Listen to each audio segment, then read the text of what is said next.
Hello there. It's Jeff Cutter. I welcome you to the quarterfinals review and the semis preview of the 2020-21 Super Cup. We had 8 teams going head-to-head in battle, and we had some big moments along the way. Now, first of all, was the Sugar Bowl bracket. Penn State versus Indiana. Penn State was the 13th seed. They didn't do well in the simulations and all that. They actually got in on the final weekend of eligibility, so that was huge. They got a lucky break when they take on the Ohio Bobcats, who got in as the 4th seed. I guess the best team in the MAC. And they crushed Ohio into fine powder 37-14. And then they take on Oregon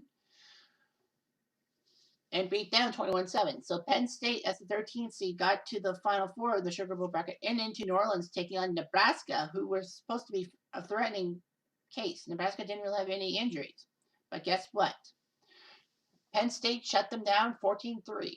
So Penn State, one half of the Sugar Bowl side, Nishi, if you will, versus Higashi, Indiana, who were the 2 seed based on their simulation / real life stuff. So they got the 2 seed. They got to host Mississippi State and nearly lost them.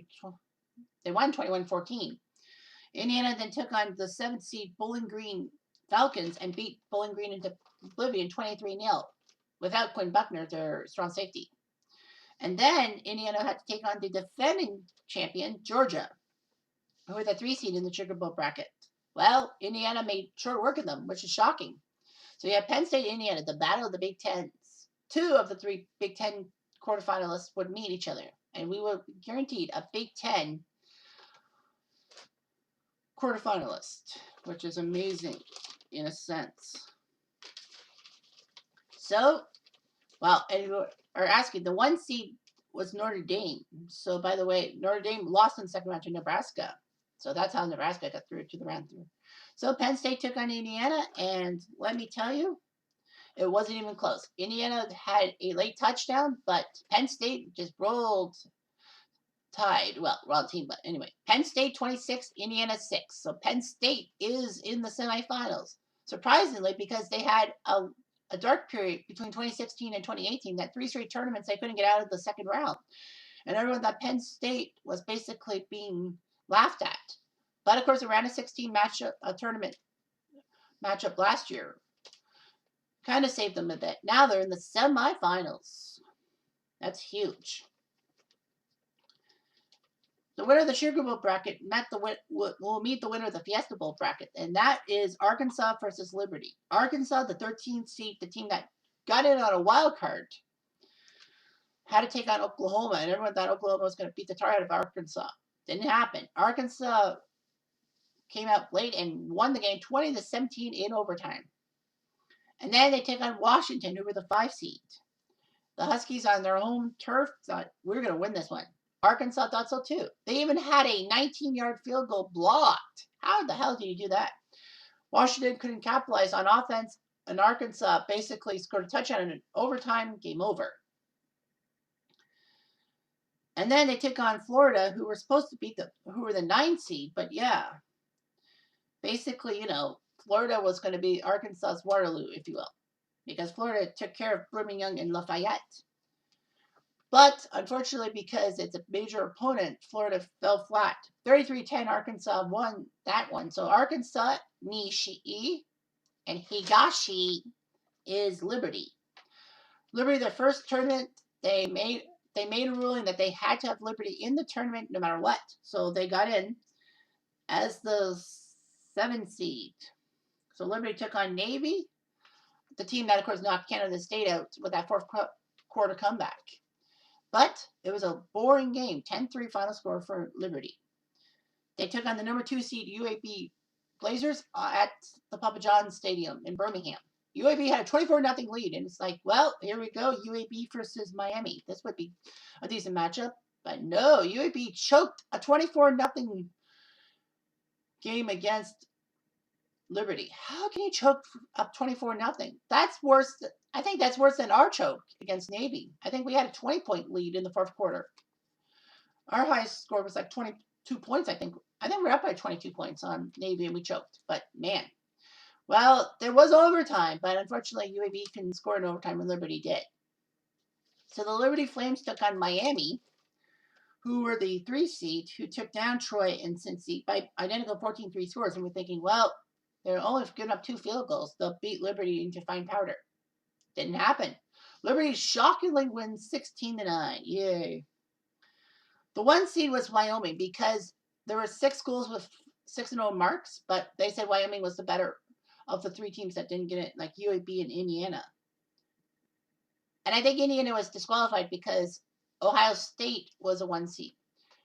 Now, of course, you'll be thinking, hang on, didn't Bama get a 1 seed? No, because with the simulation / real life thing, Bama lost to Georgia by simulation. So basically, they, with their 1 loss, they were not eligible to be a 1 seed. So Wyoming was the 1 seed, but Lafayette beat them 9-3. Kind of boring, don't you think? So you have Liberty versus Arkansas for the title of the Fiesta Bowl and the trip to face Penn State. Liberty held their ground for a little bit. Final score, 27-0. And yes, that was for Arkansas. Liberty had no chance. None. Arkansas plays a mean defense. And although Arkansas went into the quarterfinals giving up the most points per game of any team, they actually headed into the game, they'd given up 16 a game, whereas the second worst team was Liberty with 12. But like Arkansas just basically crushed them in the fine powder 27-0. So it will be Penn State, Arkansas in one semifinal in Dallas, Texas at the Cotton Bowl. The other semifinal is between the winners of the Rose and the Orange Bowl bracket. The Rose Bowl bracket. Nishi was West Virginia, and Higashi was University of South California.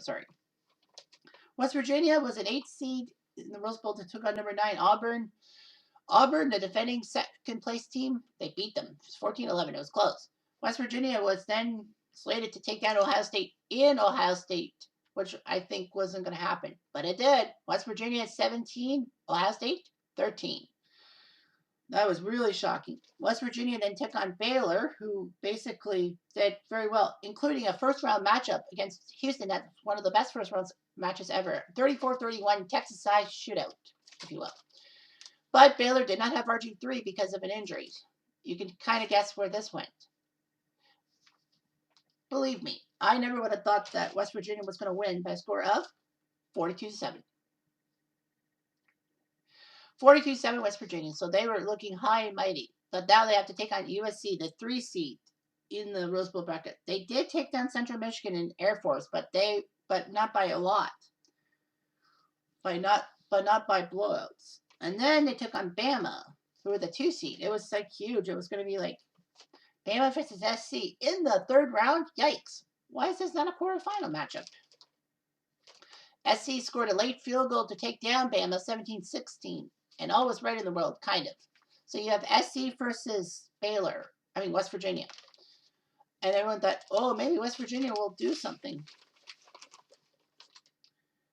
West Virginia kind of did something. SC did not have Tony Pacelli, the right tackle, who's out for the tournament, and Keyshawn Johnson was out due to injury. So everyone thought, well, West Virginia might take advantage of it. And they nearly did. Unfortunately, though, SC scored a late field goal to win 16-14. West Virginia had a couple of good chances. They had a chance for a field goal. They decided to pass the ball because they know that Vanderjagt couldn't kick a 55-yard field goal. So I think he would have missed anyway. So that would have been heartbreaking. But Marshall throws an interception. SC wins the game and gets to the semifinals. West Virginia, in my mind, is one of the big Cinderellas. I mean, like, they're not a big name school, but hey, they get to the quarterfinals? Wow. And they earned it. I mean, taking out Auburn and Ohio State is no mean feat. So the winner of the Rose Bowl bracket takes on the Orange Bowl bracket winner. On the left side, you had Clemson, the only number 1 seed left, who survived 3 rounds. And on the right, you had Northwestern. Now, of course, a little bit of hatred towards Northwestern from me because, Northwestern was the 10 seed, and we were supposed to, and us as Canada State, we were supposed to beat the tar out of them, but we lost 42-13, thanks to Andre Denson's running. Northwestern then was supposed to lose to UTEP at UTEP Stadium, but Northwestern won 14-10. It was close. And then they took on Central Florida, who basically came out of the Orlando part of the Orange Bowl bracket. Like, UCF was breathless after their triple overtime thriller against UCLA, but they shut down Iowa. But Central Florida didn't have their running attack of Charles White, and that bit them in the butt. Northwestern 30-0. Basically, the defense did a lot of work. It wasn't the running backs. It was just the defense of Northwestern that beat the tar out of Central Florida. So Northwestern takes on Clemson, the only one seed left. Clemson crushed Iowa State in defiant power 28-0. LSU came close against Clemson, but Clemson won 13-6. And then Clemson beat Cleveland, another Cinderella, 13-3. So everyone thought, okay, well, Clemson's got the ball rolling. And they did. However, Northwestern made it interesting. Clemson actually went deep because they wanted a touchdown to score some more points. But in the end, Northwestern did well. They held Clemson to 10 points.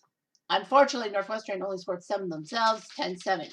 I think Northwestern is a good Cinderella story. However, I'm going to say no because, they did beat some panty waist teams. None of the 3 teams they faced before Clemson were super colleges. I mean, our college, University of Texas El Paso, and UCF. Big name schools, maybe in the 2010s for UCF, but no. Northwestern just basically backed themselves in. I mean, Oklahoma State was the 2 seed, and they lost to UTEP in the first round, so basically they avoided Oklahoma State. And basically they avoided Iowa because Iowa lost to Central Florida, so they could have been tripped up. So we got ourselves 2 semifinals. The first semifinal will be the afternoon semifinal will be Penn State versus Arkansas. 2 13 seeds go head to head. And the nighttime semifinal will be USC Clemson. So that's Wednesday, December the 30th. The championship game is on Saturday, January the 2nd, with full coverage. No bullshitting. I will also be producing the IAA finals. So the IAA finals will be happening too in a random stadium. So basically, yeah. Top of COVID and all that. Now, before I leave you, I'm going to share with you this information, as you can see right here. So basically, this is how everything's going with injuries and the scores and all that. So no team, except for, 3 of the 4 teams are going into their semifinals without an injury. USC doesn't have Keyshawn. He's out for the semi, but he'll be back for the final if they get that far, if they beat Clemson. And Boselli's out. The right tackle's out. I also took a look at the point differential. Headed into the semifinal, Penn State has scored 98 points and given up 30. That's a plus 68. Arkansas has scored 108 points themselves and have given up 48, so plus 60. So these 2 schools, so Penn State's a plus 68 and Arkansas's a plus 60. These 2 are the highest plus-minus point differential teams in the semifinals because USC has scored 66 points in the 4 games before the semifinal and have given up 46. So that's a plus 20. Whereas Clemson has scored 64 points. But here's the thing about Clemson. They have given up only 16 points. Clemson's the best defense. They have only given up 4 points a game or 16 total points. All the other schools, here's the funny thing. Clemson averages 16 points a game in their 4 games of the tournament. That's how many points they have given up total, 16. They didn't give up a point to Iowa State. They gave up 6 to LSU. They gave up 3 to Cleveland, and they gave up only 7 to Northwestern. So that's huge. Northwestern's got the most points against them, 7 points. But SC is not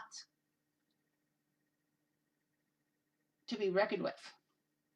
So so Clemson has done pretty well. So Penn State and Arkansas have the 2 highest plus minuses. Well, it's helped out by the fact Penn State won by 20 in the quarters and Arkansas by 27 themselves.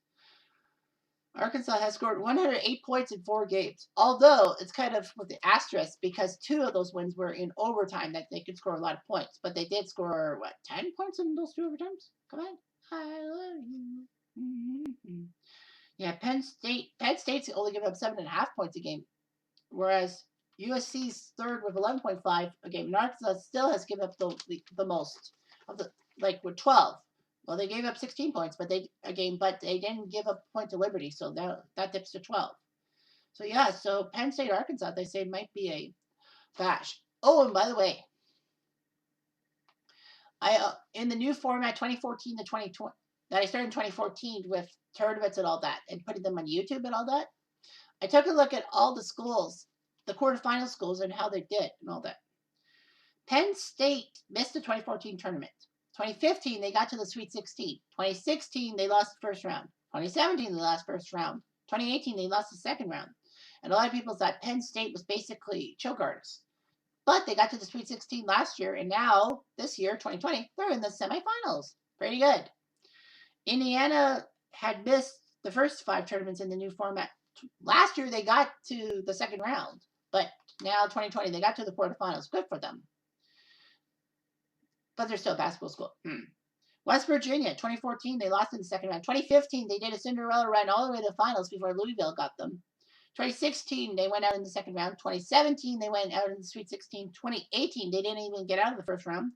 They missed last year, but now they lost the quarterfinal to USC. Not bad. That seems like West Virginia. Every other appearance, like their next appearance will probably be shit. We're great. USC 2014, they lost in the Sweet 16. 2015, they went out in the first round. How? I don't know. 2016, they lost in the Sweet 16. 2017, they lost in the first round. How? I don't know. They didn't even make 2018. 2019, they got to the quarterfinal. And now 2020, they're in the semifinals. So maybe this is the resurgence of SC. Northwestern, 2014, missed the tournament. 2015, they got to the second round. 2016, they missed. 2017, they got to round 2. 2018, they got to the Sweet 16, which is pretty good. 2019, they missed. And now they have a quarterfinal spot in 2020. Which was weird in 2017 and 18 is that they both faced the same opponent in the first round, San Diego State. And funny as it sounds, Northwestern didn't, like this is their 4th appearance, but they didn't fall in the first round in any of them. Clemson is the odds-on favorite. They are the 2018 champions, by the way. 2014, they went out in the quarters. 2015, they went out in the quarterfinals. 2016, Sweet 16. 2017, shockingly, went out in the second round. They won 2018. 2019, they got to the quarterfinals and lost. Now, 2020, they're in the semifinals. This team has been to 5 quarterfinals in the 7 years. I don't think anyone's got more than 4 quarterfinals in the new format. Wow, Clemson, eh? Liberty first tournament. Arkansas 2014 went out in the first round. 2015 they didn't qualify. 2016 they went out in the second round. 2017 they didn't qualify. 18 or 19. And I'm thinking, well, as an Arkansas fan, I'm pissed. 2020, thanks to the wild card and thanks to the simulation thing, how good they really were. They shocked the world and got in as a wild card spot, and now are in the semifinals. When they should have fallen to Oklahoma, they could have fallen to Washington, they could have fallen to Florida, and they could have fallen to Liberty, God forbid. But man, this is amazing. And no, there's no true Cinderella. I'm going to give the Crystal Water Dish Award to West Virginia for being the Cinderella. Because West Virginia, I mean, like, how can you justify losing? Yeah, you lost in the quarterfinals, but you only lost by 2 points, and you took down Auburn and Ohio State in the process in the first 2 rounds. You didn't make it easy. They didn't have an easy path. Okay, Baylor was easy, but RG3 was hurt. So basically, they took the high road and did pretty well in my mind. So anyway, West Virginia is the Crystal Water Dish champion. So anyway, Final 4, Penn State, Arkansas, and USC Clemson. By the way, here's what's funny. 4 different conferences. You got Big Ten versus SEC, and you got Pac-12 versus ACC. Who will triumph? We'll know soon enough.